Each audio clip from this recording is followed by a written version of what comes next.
ब्राह्मण लोग राम मंदिर के नाम पर अपना छुपा एजेंडा, अपना गुप्त एजेंडा मूल निवासी भारतीय लोगों पर थोपने के लिए राम के नाम का सहारा ले रहे हैं। और ब्राह्मणों ने राम को ब्राह्मणी राम में रूपांतरित करने का षड्यंत्र किया। रामायण में शूद्र शंभुक जो ओबीसी था उसकी हत्या करने का राम के द्वारा षड्यंत्र किया गया। आज दोबारा राम का नाम लेकर इस देश के 60-65% ओबीसी के लोगों के विरोध में षड्यंत्र करने का काम किया जा रहा है।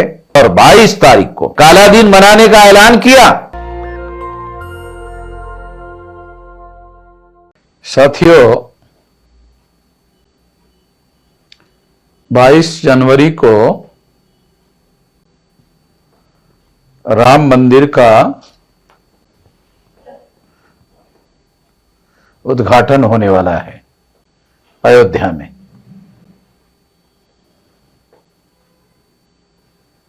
ये अयोध्या की जो विरासत है, क्या ये विरासत भारतीय लोगों की विरासत है? निश्चित रूप से अयोध्या की विरासत भारतीय लोगों की विरासत नहीं है। हिस्टोरिकली अयोध्या की विरासत भारतीय लोगों की विरासत नहीं है।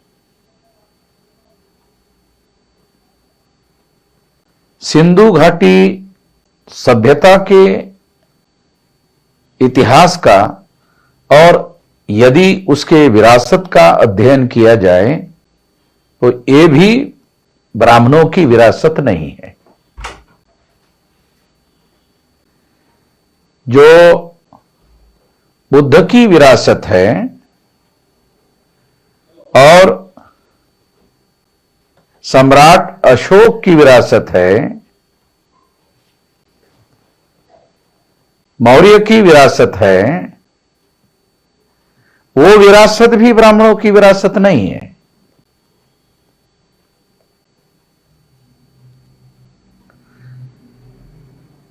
ब्राह्मणों की विरासत क्या है? ब्राह्मणों की विरासत भारतीय समाज को, भारतीय लोगों को वर्ण व्यवस्था के नाम पर 4 वर्णों में बांटने की विरासत है। और इस बांटी हुई विरासत में सबके ऊपर ब्राह्मणों को थोपने की विरासत है। ब्राह्मणों की सर्वोच्चता थोपने की विरासत है। ये निश्चित रूप से ये विरासत भारतीय लोगों की विरासत नहीं है। ब्राह्मणों ने वर्ण व्यवस्था में भारतीय लोगों को शूद्र बनाने का षड्यंत्र किया, नीचता का काम किया। ये ब्राह्मणों की विरासत है, ये भारतीयों की विरासत नहीं है। उसके बाद ब्राह्मणों ने मूल निवासी भारतीय लोगों को 6247 जाति के टुकड़ों में बांटने का षड्यंत्र किया। ये नीचता का काम किया, सबसे ज्यादा घटिया काम किया। ये ब्राह्मणों की विरासत है। ये टुकड़ों में बांटने का ब्राह्मण लोग अंग्रेजों को बुरा मानते थे तो कारण बताते थे कि अंग्रेजों ने हिंदू मुसलमान 2 टुकड़ों में बांटा। मगर ब्राह्मणों ने 6247 जाति के टुकड़ों में बांटा। 1703 जाति के टुकड़े शेड्यूल कास्ट अछूतों के बनाए,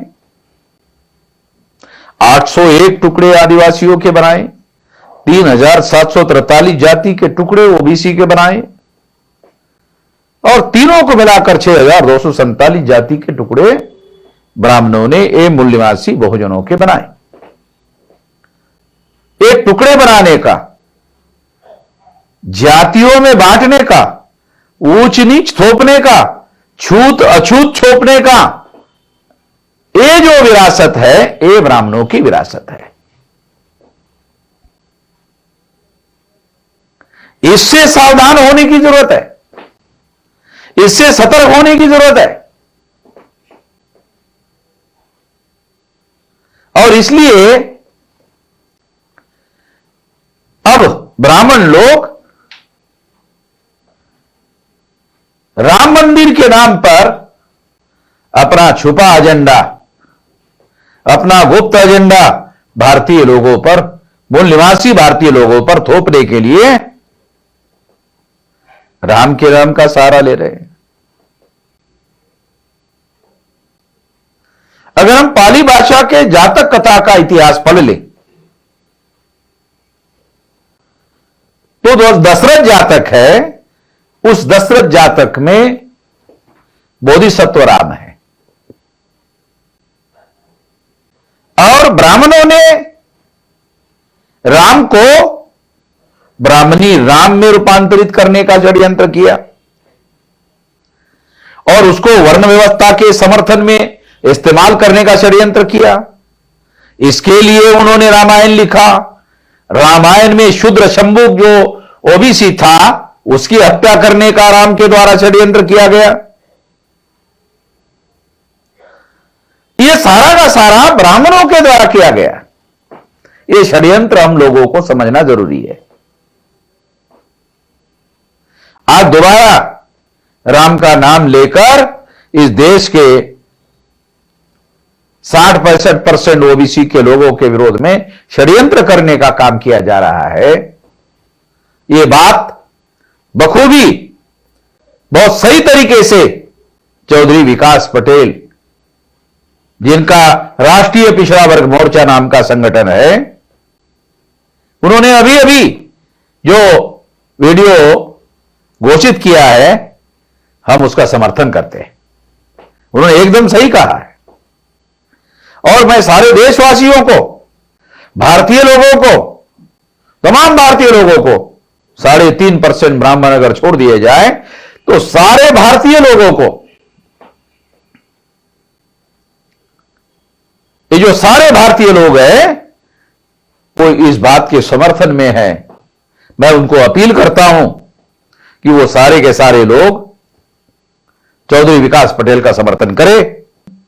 जो वर्ण व्यवस्था में दूसरे वर्ण के लोग हैं, क्षत्रिय ये मूल रूप से नाग लोग हैं, तीसरे वर्ण के वैश्य हैं ये भी नाग लोग हैं, चौथे वर्ण के लोग हैं ये भी नाग लोग हैं। तो ये सारे के सारे नाग लोग हैं जिनके विरोध में ब्राह्मणों ने षड्यंत्र किया।